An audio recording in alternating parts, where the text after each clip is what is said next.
Des questions. Non, j'ai pas de question. Mais je voulais revenir sur ce que tu disais concernant la kavana, c'est la concentration, c'est ça, hein. Je La connais pas très, très bien encore. concentration, c'est prendre le Bon. temps de mûrir ce qu'on va faire, réfléchir, construire la chose, se connecter, faire se connecter à Hachem, prendre le temps de méditer d'abord très bien avant de poser une action. D'accord, très bien. Non, ça m'a vraiment touchée personnellement. Bon, tu connais ma situation Bien sûr, bien sûr. en privé, hein, tu la connais. Et en fait, c'est que ça m'a touchée parce que moi, je suis vraiment concentrée dans mon Shabbat. Je suis vraiment concentrée dans mon Shabbat quand je suis chez moi. Et malheureusement, parfois, mon conjoint n'est pas concentré ou alors allume la télé. Donc, j'essaye de pratiquer des mitzvot petit à petit, pas de tout faire totalement. Par exemple, un Shabbat, je n'allume pas la télé. Un autre Shabbat, j'éteins mon téléphone, etc., etc. Et il y a des moments, c'est frustrant en fait. C'est frustrant même le fait de filmer. Au début, je faisais ça. Une certaine personne faisait ça. Et j'ai arrêté de faire parce que je me suis dit, mais c'est pour montrer aux gens que oui, le monde entier retourne aux racines hébraïques de la foi. Mais et après, en fait, et après, ça va changer quoi, en fait? Si déjà toi-même, tu n'es pas concentré dans ton Shabbat, dans la pratique des mitzvot, dans l'avancement dans la Torah, ça m'a vraiment touché en plein cœur, en fait. Mhm. Donc, c'est vraiment important de se concentrer, pas seulement sur le Shabbat, mais pour aussi l'étude de la Torah. Il y a une citation dans Pirkei Avot, je ne la connais pas par cœur, mais c'est une citation qui dit, en gros, l'étude de la Torah sans travailler à côté, sans la mettre côté, sans la mettre en pratique par le travail, en gros, ça ne sert à rien. On n'évolue pas. On Bien sûr. n'étudie pas la Torah juste pour l'étudier. On étudie la Torah, mais aussi pour la mettre en pratique.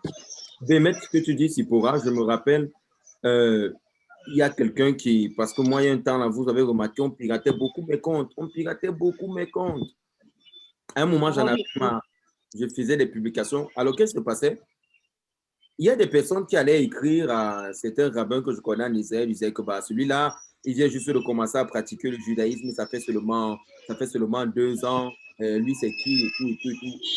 Ça me faisait rire. Sur quoi est-ce qu'il se basait pour dire 2 ans? Quand il allait sur mon Facebook, il regardait à quel moment j'ai commencé à parler de la Torah.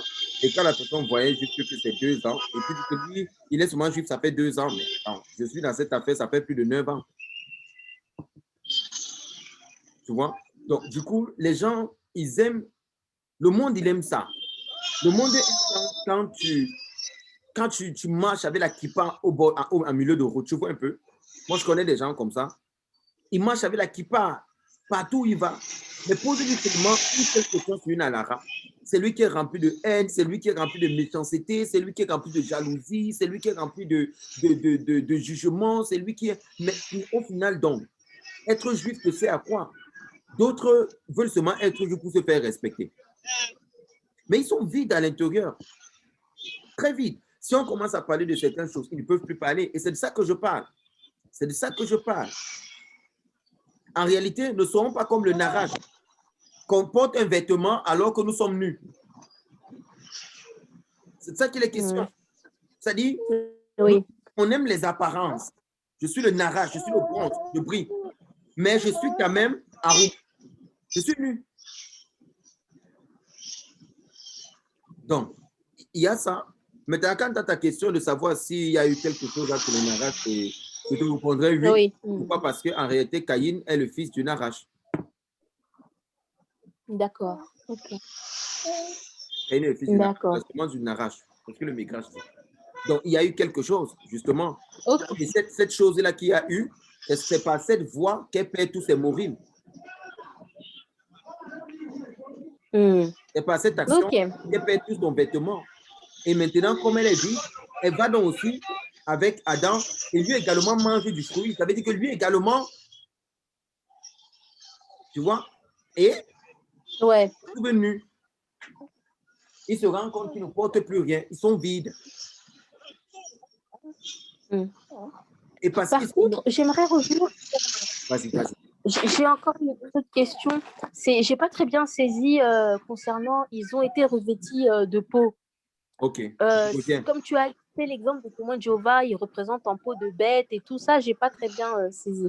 Je disais ceci. Lorsqu'Adam il est créé, Adam est créé avec un vêtement de lumière. Ça veut dire qu'il brillait de toutes parts. On n'arrivait pas à distinguer. Il n'y avait pas de peau. Il brillait. D'accord. Maintenant, lorsque le narage s'approche, le narage vole toutes les étincelles. Tu vois?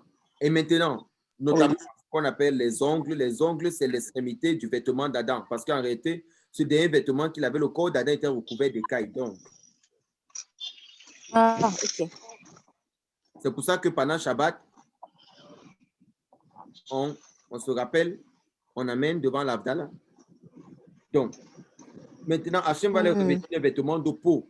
Pourquoi? Parce que nous ne pouvons plus, parce qu'il faut réparer la faute du Zéra, les batailles pour pouvoir retrouver ces lumières-là. Autrement dit, le tout, c'est au niveau du sexe. C'est-à-dire que ce n'est pas à cette voie qu'on perd tout, ce n'est pas à cette voie qu'on gagne tout. Ça veut dire quoi? Même quand quelqu'un veut voler tes morilles, je voulais arriver à ce niveau. C'est pour ça que je parlais tout à l'heure de la pensée. Lorsqu'on nourrit certaines pensées, on perd certaines forces, en fait. On perd beaucoup. D'accord. Vous savez, chaque fois, on a besoin de parler de ces notions-là, parce que je ne veux plus qu'il y ait de sujets tabous entre vous et moi et concernant la Torah, mais parce que je veux que nous soyons comme une famille. Donc, je ne veux pas que quelqu'un il ait honte de quoi que ce soit, parce qu'en réalité, c'est ça la vraie Torah. La vraie Torah, la Torah, elle parle de tout. Et quand nous parlons de ces notions, c'est pour donner des solutions par rapport à ça. C'est pour donner des solutions. C'est pour donner des solutions. D'accord, j'ai eu ma réponse. Merci, Rav. C'est de dire qu'on va toujours continuer à bien faire les choses, on va toujours continuer à parler de la Torah, de la question du narage et du serpent. Comment est-ce que Adam, il a maintenant, comment est-ce qu'Adam, il dit à Hachem, je suis nu, je ne peux pas te voir. Pourquoi? Parce qu'en réalité, il a perdu toute sa lumière. Donc il ne peut plus, en fait, il ne reconnaît plus la voix de son maître.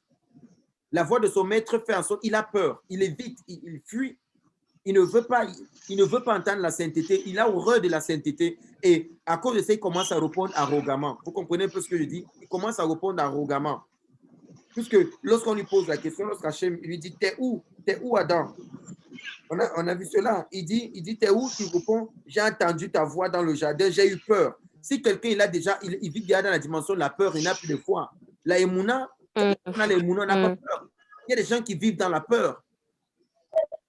Il y a des gens qui vivent dans la peur. Il dit j'ai eu peur.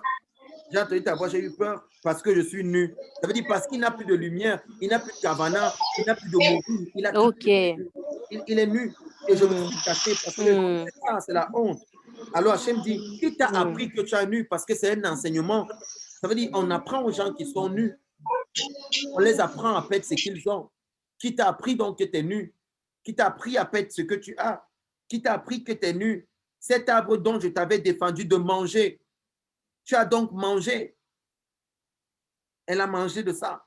Et l'homme répond, la femme que tu m'as associée, vous voyez l'arrogance, tu n'arrives plus à prendre la responsabilité sur toi, tu mets ça sur quelqu'un. C'est tel oncle du village, c'est les sorciers qui me bloquent, c'est les ceci qui me bloquent, parce que tu ne veux pas assumer que c'est ton Zéra Levatala qui te fait chuter là où tu es.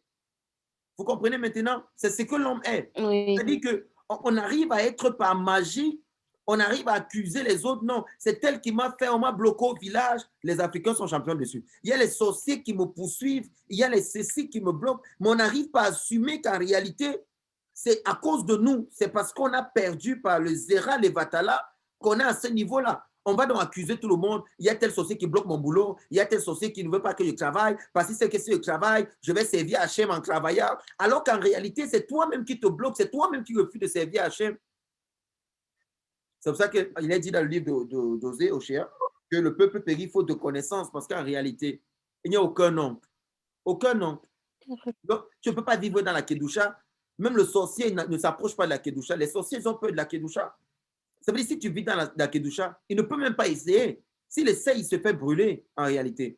Mais qu'est-ce qui bloque? C'est nos actions, c'est nos sorties, c'est notre mauvaise façon de faire et tout. Il dit, c'est la femme que tu m'as associée. Celle que tu m'as donnée. C'est elle qui m'a donné du fruit de l'arbre et j'ai mangé. Ça dit quoi? Il met la faute sur quelqu'un d'autre. Maintenant, Hachem veut nous montrer comment la faute du Zera Levata, là, l'homme ne veut pas accepter ça. Il dit à la femme, pourquoi tu as fait cela? La femme dit, le serpent m'a entraîné et j'ai mangé. Vous voyez, on est irresponsable. On te pose la question, pourquoi tu as perdu ta sainteté? Pourquoi tu as honte? Dis simplement que j'ai perdu mes morils. Dis simplement que c'est à cause de moi que je suis là où je suis. Maintenant, on va chercher un bouc émissaire. On va chercher telle personne. On va chercher Satan, comme les gens ont l'habitude de dire. On va mettre ça sur la mère Youd. On va mettre ça comme ça sur la mère Youd. On va mettre ça sur, même, sur sa mère même. On va mettre ça sur tout le monde. Alors qu'en réalité, le problème, il est simple. C'est ça, teshuva. Ça veut dire, je reconnais ce que j'ai fait.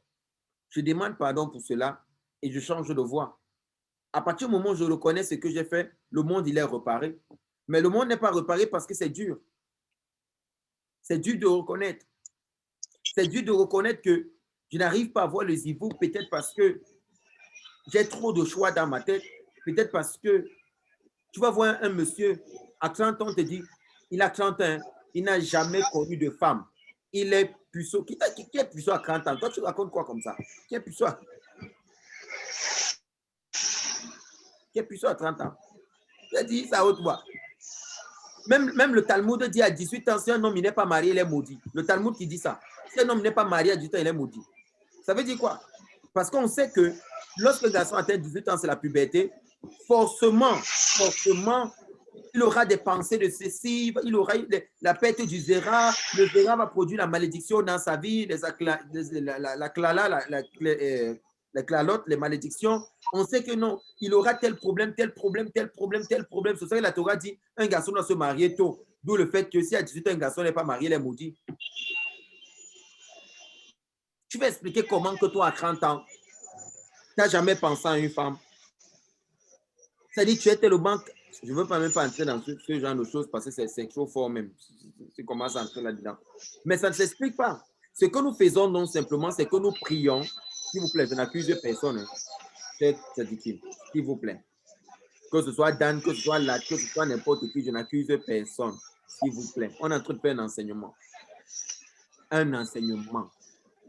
Enseignement.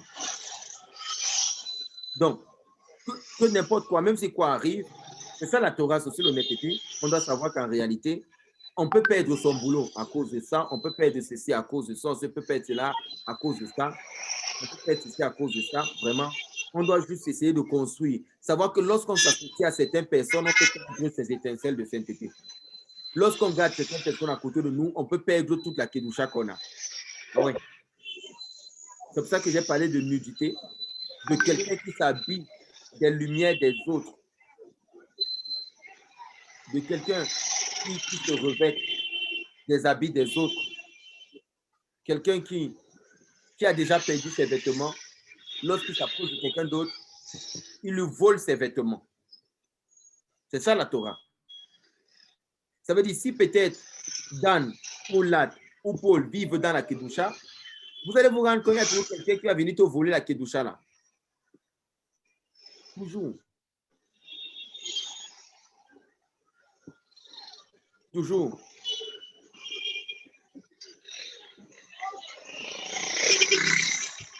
Est-ce qu'il y a des questions? La fin du cours est déjà Christ comme si on était un béé mortuaire. Est-ce qu'il y a des questions?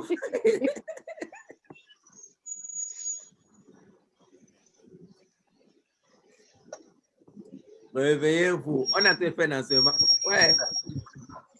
J'ai une question. Tonton Dan. Comment on peut restaurer le problème?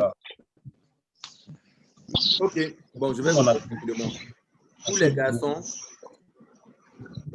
là, on va faire un zoom où on va lire la kétorette, on va prier ensemble pour réparer ça. La kétorette, pour réparer la faute pour réparer cela. On va lire certains textes.